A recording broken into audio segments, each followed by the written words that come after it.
రథాన్ని ఉచిత మార్గంలో నడిపించండి మాధవ.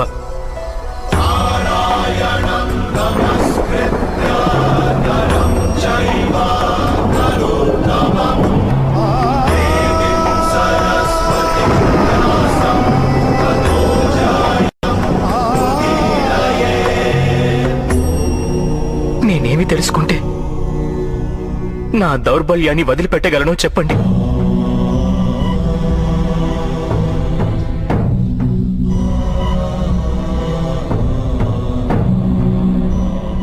లే పార్థ,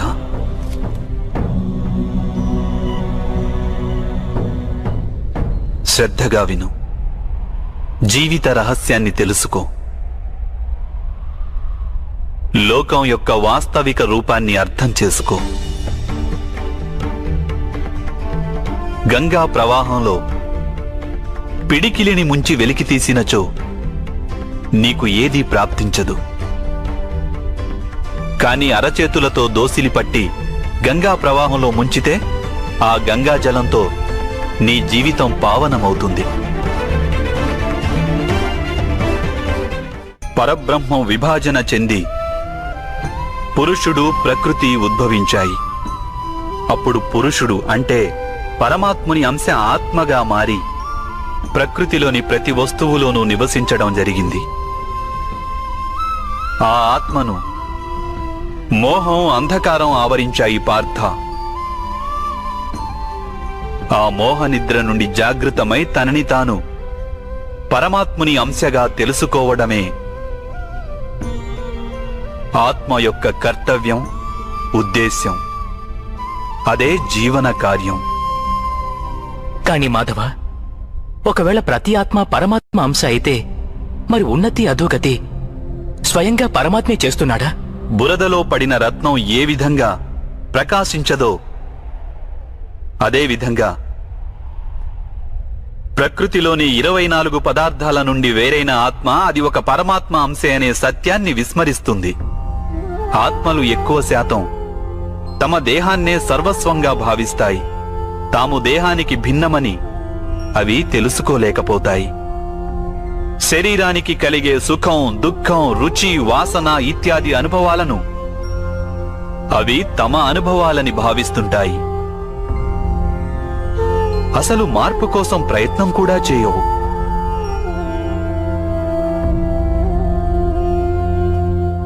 ఇలా మార్పు కోసం ప్రయత్నం కూడా చేయని ఆత్మలు నిరంతరం అధర్మం చేస్తూనే ఉంటాయి. వాటిని జాగృతం చేసేందుకు దండన విధించడం అనివార్యం.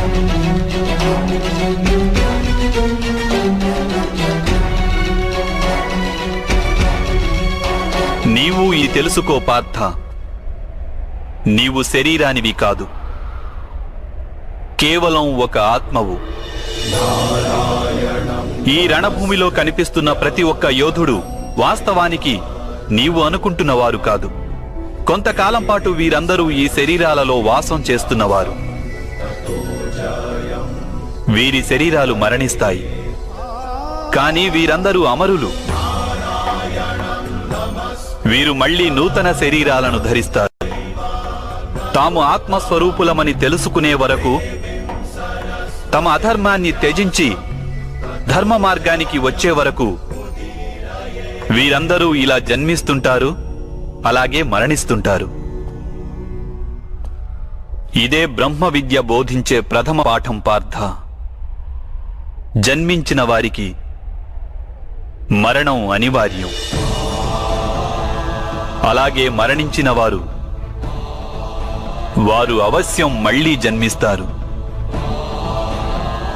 ఈ మహాజ్ఞానాన్ని సాంఖ్య యోగమని అంటారు.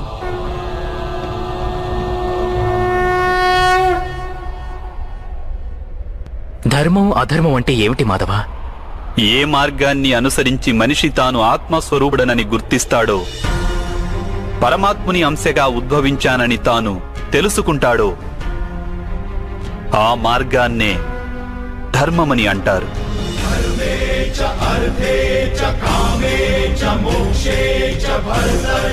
ఎప్పుడు మనిషి తనను తాను పరమాత్మ స్వరూపునిగా అర్థం చేసుకుంటాడో అప్పుడు సృష్టియే పరమాత్మయని, పరమాత్మయే సృష్టి అని వానికి అనుభవగతం కాగలదు.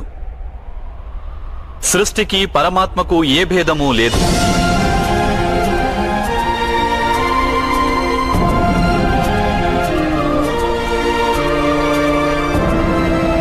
ఏ మనిషైతే ఇది తెలుసుకుంటాడో వాడు ఇతర మనుషులు ప్రాణుల పట్ల నిర్దయ కాఠిన్యం వహించడు. వానికి ఇది తెలుసు, జిహ్వను ఖండిస్తే బాధ కేవలం జిహ్వకే ఉండదు, దాని అనుభూతి శరీరమంతటికీ ఉంటుంది. అదేవిధంగా ఒక మనిషికి బాధ కలిగితే సమస్త లోకము ఆ బాధను అనుభవించి తీరుతుంది.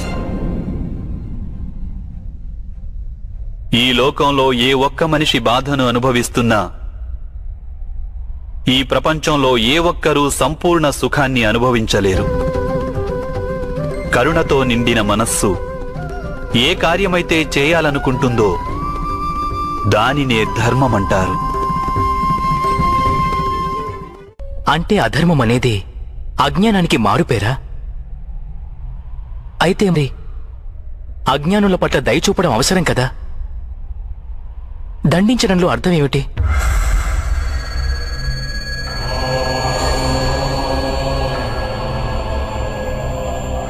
అజ్ఞాని జ్ఞానం విలువను తెలుసుకునేందుకు సిద్ధంగా లేకుంటే, జ్ఞానం వైపు దృష్టి సారించేందుకు సిద్ధంగా లేకుంటే అప్పుడు దండనే దయ అవుతుంది.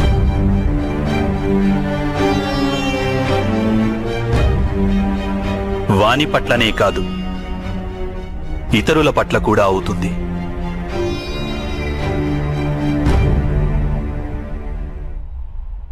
సృష్టిగతి సదా పరమాత్మ వైపే ఉంటుంది, ఇది అనివార్యము.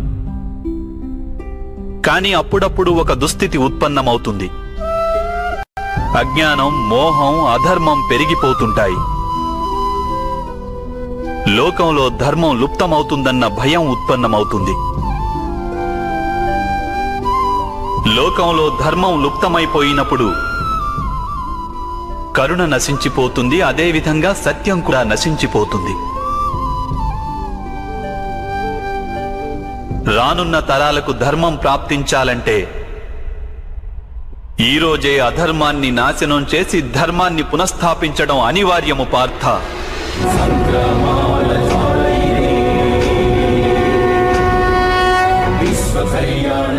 ఈ పరిస్థితి అటువంటిదే పార్థ. ఇక ధర్మ సంస్థాపన చేసే కర్తవ్యం కేవలం నీదే. కనుక దౌర్బల్యాన్ని త్యజించు. ఇకనైనా యుద్ధం చేసేందుకు సిద్ధంగా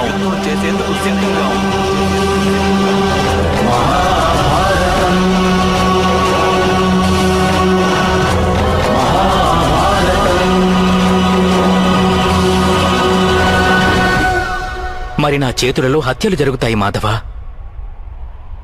నా కారణంగా ఇంకొకరి ప్రాణాలు పోతే నాలో ఉన్న కరుణ నశించినట్లు కాదా మాధవ? అయినా ఒకవేళ ధర్మానికి ఆధారం కరుణ అయితే మరి నా ఆత్మకు కర్మబంధం ఏర్పడదా?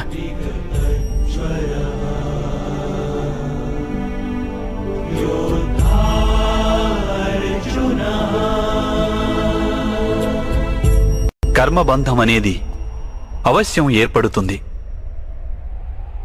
కానీ కార్యబంధం ఏర్పడే అవకాశం లేదు పార్థ. నీవు కర్మకు కార్యానికి మధ్య ఉన్న భేదమేమిటో తెలుసుకోవడం అవసరం. అన్ని కర్మలు కార్యాలే, కాని అన్ని కార్యాలు కర్మలు కావు.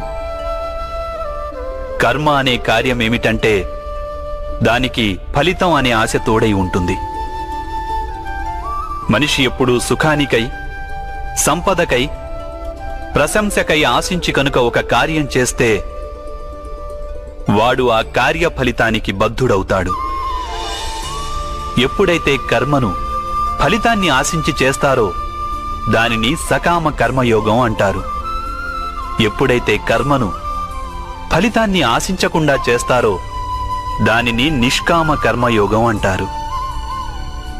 ఈ కారణంగానే మనిషి మళ్లీ మళ్లీ జన్మించవలసి వస్తుంది. వాస్తవానికి మనిషిని ఏ కర్మ బంధించదు. ఆ కర్మకు తోడైన ఆశలే వానిని బంధిస్తాయి. ఏ విధంగా మాధవ? ఈ యుద్ధంలో గెలవాలన్న కోరిక నీకుంటే అందులో పరాజితుడవైతే నీకు దుర్భరమైన దుఃఖం కలుగుతుంది. ఆ దుఃఖం నీ చేత ఇతర కార్యాలు చేయిస్తుంది. దానివలన నీవు మళ్లీ జన్మించవలసి వస్తుంది. యుద్ధంలో నీవు విజయుడవైతే నీలో అహంకారం పెరుగుతుంది. ఆ అహంకారం నిన్ను విశ్వవిజేతవు కమ్మని ప్రేరేపిస్తుంది. నీ చేత హత్యలు చేయిస్తుంది. ఆ పాపం నిన్ను బంధిస్తుంది. ఆలోచించు. ఒకవేళ నీకు ఈ యుద్ధం పట్ల విజయానికై మోహం గాని పరాజయ భయం గాని లేకుంటే ఈ యుద్ధం పూర్తయ్యాక నీకు సుఖం ప్రాప్తిస్తుందా లేక దుఃఖం ప్రాప్తిస్తుందా? సుఖం కాదు మాధవ, దుఃఖం కూడా కాదు. అంటే నీకు లభించే సుఖం, దుఃఖం, ఆవేదన, నిరాశ, అహంకారాలకు యుద్ధం కారణం కాదు. యుద్ధం పట్ల నీ మనస్సును ఎన్నో ఆశలు చుట్టుముట్టి ఉన్నాయి. అదే కారణం. నేనంటున్నది సత్యం కాదంటావా పార్థ?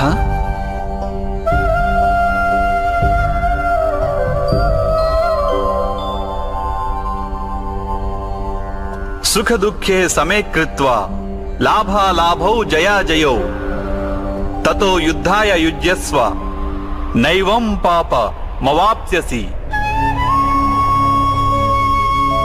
అంటే సుఖ దుఃఖాలను సమానంగా భావించి లాభం, హాని, జయాపజయాల గురించి ఆలోచించకుండా నీవు యుద్ధం చేస్తే కౌంతేయ, నీవప్పుడు పాపంలో భాగస్థుడవు కాబోవు. దీనినే కర్మయోగం అంటారు.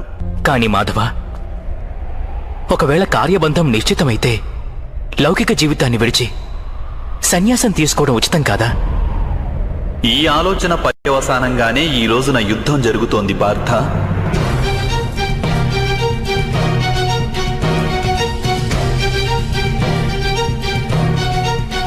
ఆలోచించు.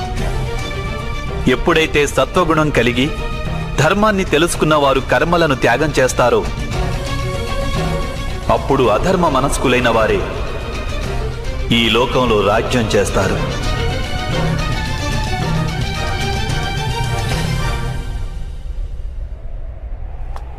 ఒకవేళ మహితాత్ములు లౌకిక జీవితాన్ని త్యజించి ఉండకుంటే ఈరోజు అధర్మం ఇంతగా పెరిగేది కాదు.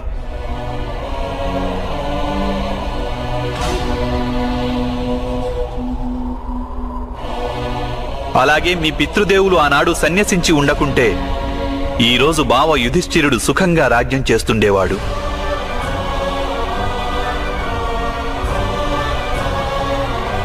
అలాగే తన ప్రజలకు న్యాయం, ధర్మం గురించిన జ్ఞానాన్ని అందించేవాడు. కానీ బాధాకరమైన విషయం ఏమిటంటే సత్వగుణం నిండిన వారే లోకానికి లాభం చేకూర్చగలరు. కానీ వారే సన్యసించాలని ఆలోచిస్తారు. జలం బాష్పంగా మారి ఆకాశానికి చేరుతుంది. ఇక బురద అక్కడే పడి ఉంటుంది.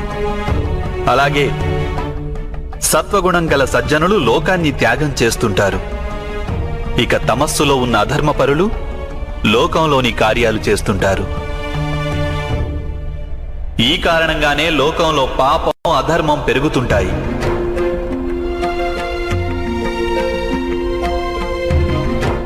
కానీ కర్మయోగి ఈ విచిత్ర స్థితి నుండి యావత్ లోకానికి రక్షణనిస్తుంటాడు. కర్మయోగి కర్మ ఫలితాన్ని త్యాగం చేస్తాడు, కానీ కర్మలను త్యాగం చేయడు. వాడు ఈ లోకంలోనే ఉంటాడు.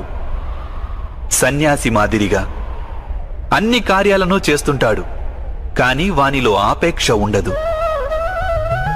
కర్మయోగికి తన సంతానం నుండి, స్వజనుల నుండి, తన ప్రజల నుండి ఎటువంటి ఆపేక్ష గాని, ఆశ గాని ఉండవు.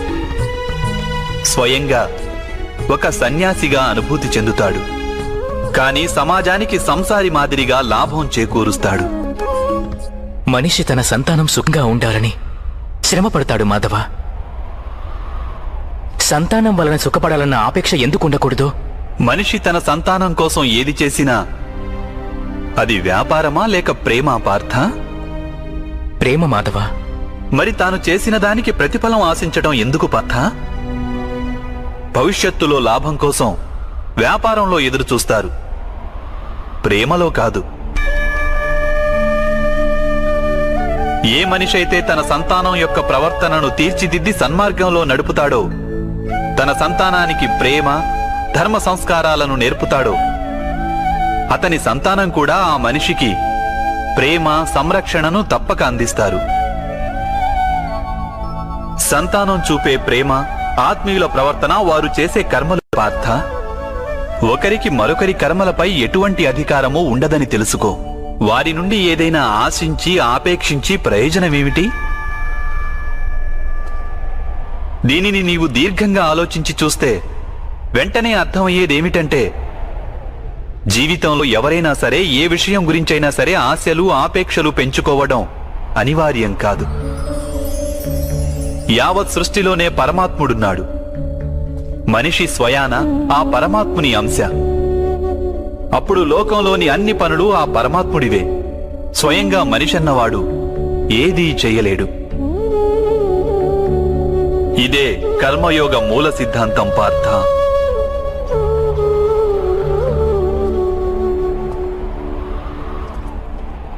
ఇప్పుడు నీవు కూడా కర్మయోగిగా మారి ఈ యుద్ధం చేయక తప్పదు పార్థ. త్రైగుణ్య విషయా వేద నిస్త్రైగుణ్యో భవార్జున, నిర్ద్వంద్వో నిత్య సత్వస్థో నిర్యోగ క్షేమ ఆత్మవాన్. 3 గుణాలను త్యజించి నిర్గుణుడివి అయిపో పార్థ. ద్వంద్వ ప్రవృత్తి నుండి ముక్తి లభిస్తుంది. సత్వగుణంతో విరాజిల్లుతూ పరమాత్మునిపై మనస్సును లగ్నం చేసి నీ కర్తవ్యాన్ని నిర్వహిస్తూ ఉండు. నేను నా బుద్ధిని పరమాత్మపై స్థిరంగా ఉంచి కర్మయోగిగా మారేందుకు మార్గమేమిటి మాధవ? పార్థ, సాంఖ్యయోగం వలన మనిషి పరమాత్మను నిరంతరం స్మరిస్తూ ఉంటాడు. పరమాత్మను స్మరించడం వలన మనిషి మనసులో అంకిత భావం ఉత్పన్నమవుతుంది. అటువంటి భావాన్ని భక్తి అని అంటారు. భక్తి వలన మనిషికి సత్య అసత్యాల జ్ఞానం లభిస్తుంది. ఆ జ్ఞానం వలన వాడు పరమాత్మను దర్శించగలుగుతాడు. అలా ఎవరైతే పరమాత్మను దర్శించగలుగుతారో వారే వాస్తవమైన కర్మయోగిగా మారగలరు. జన్మల పరంపర నుండి విముక్తి చెంది మోక్షాన్ని పొందగలుగుతారు. ఆత్మలన్నింటికీ అంతిమ లక్ష్యం అదే. ధర్మం యొక్క అంతిమ చరణం కూడా అదే. కానీ నేను పరమాత్మను దర్శించకుండా అంకిత భావం ఎలా వ్యక్తం చేయగలను మాధవా? ఈ సృష్టియే పరమాత్మ, పరమాత్మయే సర్వస్వం. పరమాత్మ కానిదంటూ ఇంకేమీ లేదు. ఎవరు తమ ఆత్మను దర్శించగలుగుతారో వారే పరమాత్మను దర్శించగలుగుతారు. ఏ విధంగా ఉప్పులోని ఒక కణానికున్న రుచి మహాసముద్రపు నీటి రుచికి భిన్నమైనది కాదో, అదేవిధంగా నీ ఆత్మను నీవు దర్శించడం పరమాత్మ దర్శనానికి భిన్నమైనది కాదు.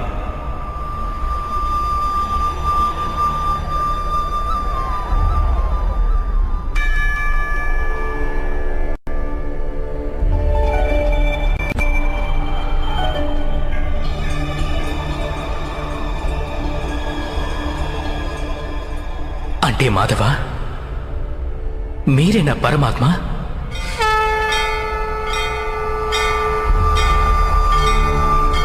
అవును పార్థ, నేను పరమాత్మను. నీవు కూడా పరమాత్మవే పార్థ. కానీ నీవు ఇప్పటికీ జాగృతం కాలేదు. నేను ఈ రహస్యాన్ని తెలుసుకున్నాను. ధర్మస్య తదాత్మానం సృజామ్యహం. అంతే మాధవ, మీ పట్ల అంకితభావం ఉంటే ఈశ్వరుని పట్ల అంకితభావం ఉన్నట్లే కదా? అవశ్యం. నా పట్ల ఉన్న అంకిత భావమే పరమాత్మ పట్ల అంకిత భావం. సర్వధర్మాన్ పరిత్యజ్య మామేకం శరణం వ్రజ. సర్వ జగతిని త్యాగం చేసి కేవలం నన్నే ఆశ్రయించు పార్థ.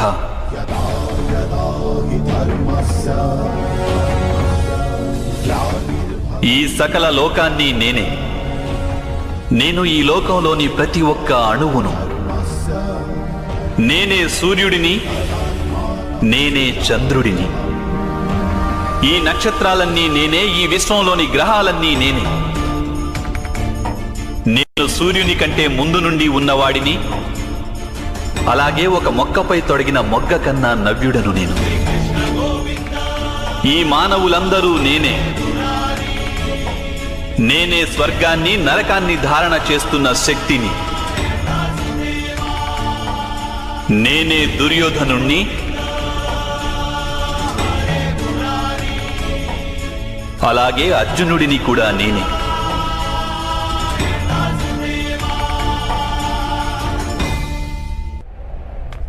అది ఎలా సంభవం మాధవ? మీరు జన్మించటం పెద్దలు అనేకులు తమ జీవితకాలంలో చూశారు. మేము నవమాసాలు మోసి మీకు జన్మనిచ్చిన మీ మాత జీవించే ఉన్నారు. మీరు పురాతనులు, నాశనం లేనివారు ఎలా అవుతారు? నీవు శరీరాన్ని చూస్తున్నావు, కానీ నేను ఆత్మ గురించి మాట్లాడుతున్నాను. నేను అనేక జన్మలెత్తాను పార్థ. నేను అనేక అవతారాలను ధరించాను. ఎన్నో శరీరాలతో జన్మించాను నేను. అలాగే ఈ మట్టిలో కలిసిపోయాను.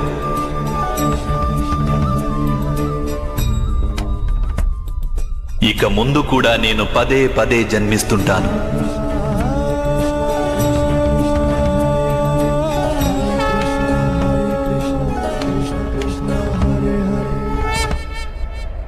యదా యదా హి ధర్మస్య గ్లానిర్భవతి భారతః అభ్యుత్థానమధర్మస్య తదాత్మానం సృజామ్యం.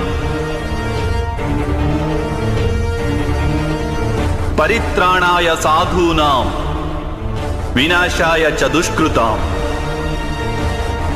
ధర్మ సంస్థాపనార్థాయ సంభవామి యుగే యుగే.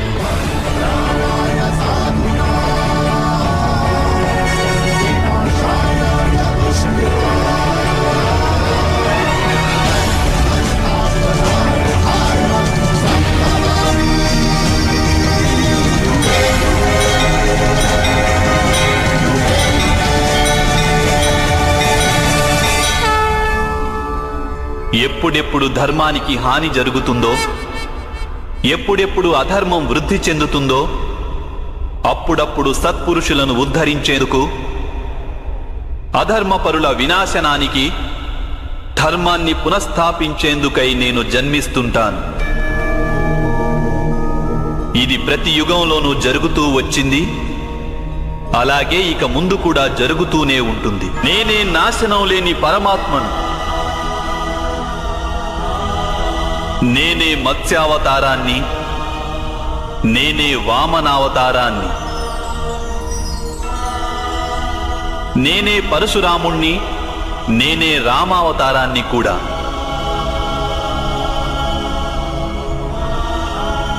నేనే బ్రహ్మ విష్ణు మహేశ్వరులను, నేనే సరస్వతి లక్ష్మి పార్వతిని కూడా.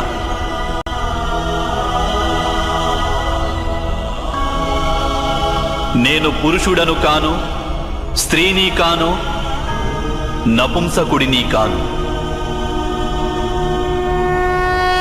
నేను శరీరాన్ని కాను, శరీర అవయవాలను కాను.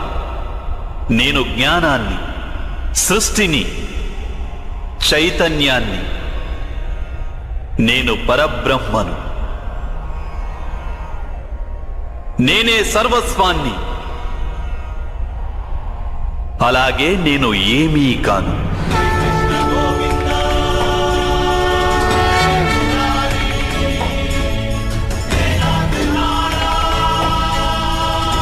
ఈ విధంగా ప్రతి యుగంలోనూ జరిగింది. అలాగే ఇక ముందు కూడా జరుగుతూనే ఉంటుంది.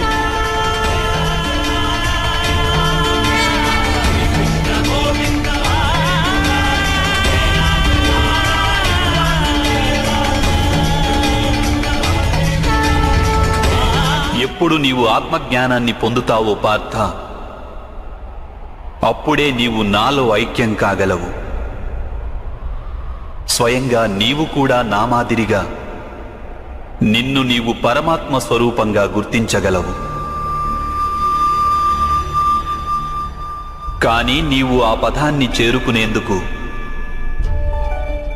నా పట్ల సంపూర్ణ అంకిత భావం అనివార్యం కావాలి.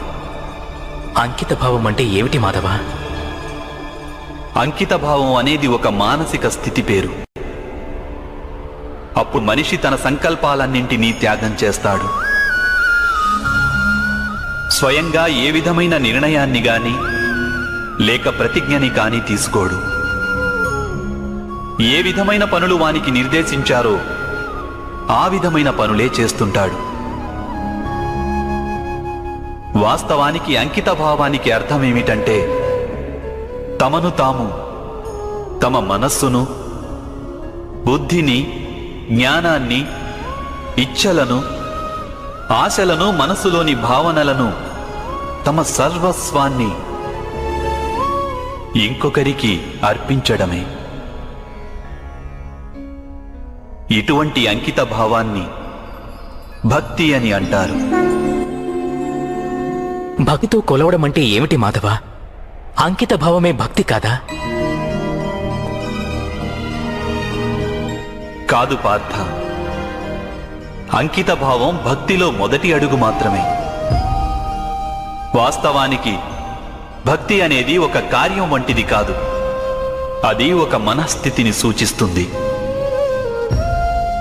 నిత్య జీవితంలో మనిషి జపతపాలు, యజ్ఞయాగాలు, యమనియమాలు, యోగం, స్వాధ్యాయం అనే మాధ్యమాలతో తన అంతరంగాన్ని శుద్ధి చేసుకుని పరమాత్మ పట్ల అంకిత భావంతో ఉండాలి. మనిషి తాను చేసే పనులను, తన కర్మల ఫలితాన్ని, జీవితంలోని ఉచ్ఛ్వాస నిశ్వాసాలను పరమాత్మకు సమర్పిస్తూ ఉండాలి.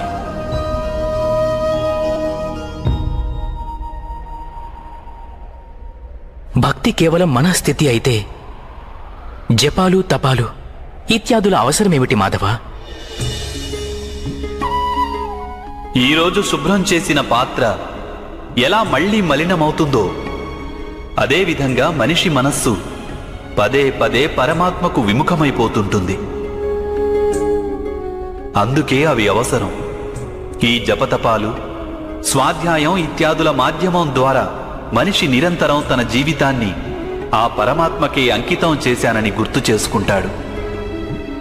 ఏ ఒడ్డున మునక వేయాలన్నది ఇక్కడ ముఖ్యం కాదు. ఇక్కడ ముఖ్యమైనది మునక వేయడం. భక్తియోగ సారం ఒక్కటే పార్థ. మనిషి పరమాత్మకు తన జీవితాన్ని అర్పణ చేసి పరమాత్మను భక్తితో కొలుస్తుండాలి. అలాగే సత్వగుణమనే సంపదను పదిలంగా దాచుకోవాలి. సత్వగుణ సంపద అని దేనిని అంటారు మాధవ? అహింస, సత్యం, క్రోధస్త్యాగ, శాంతి, పైశునం, దయా, భూతేష్వలోలత్వ, మార్ధవం, హ్రీరచాపలం, తేజ, క్షమాధృతి, అనిత భవంతి సంపదం దైవీం అభిజాతస్య భారత.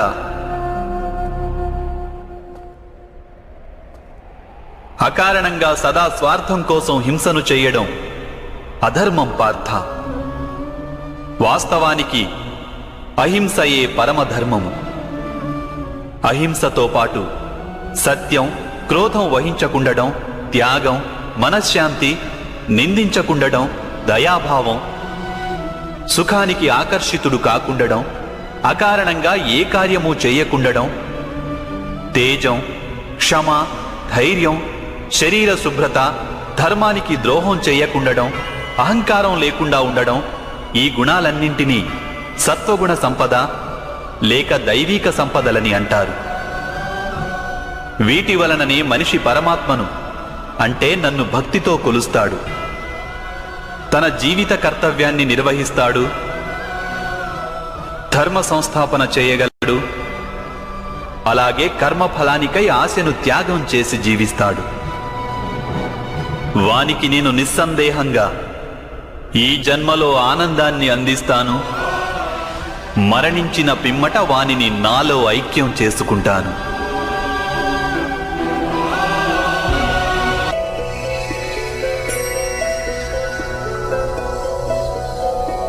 నారాయణం నమస్కృత్య నరం చైవ నరోత్తమం దేవీం సరస్వతిం వ్యాసం తతో జయం ఉదీరయేత్. మీ వాస్తవ స్వరూపాన్ని నాకు దర్శించాలని ఉంది మాధవ. తమరి శక్తి, జ్ఞానం, తేజం, ఐశ్వర్యంతో కూడిన పరమాత్మ స్వరూపాన్ని ప్రత్యక్షంగా దర్శించాలని ఉంది మాధవ. ఆద్యంతాలు లేని మీ స్వరూపాన్ని నాకు దర్శనమివ్వండి మాధవ. నా మనస్సులోని సందేహాలన్నింటినీ తొలగించండి.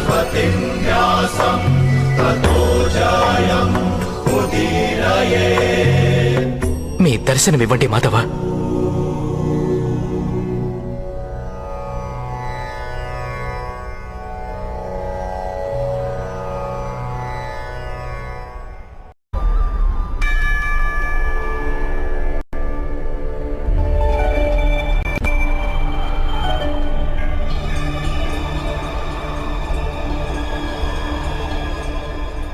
అంటే మాధవ, మీరే నా పరమాత్మ?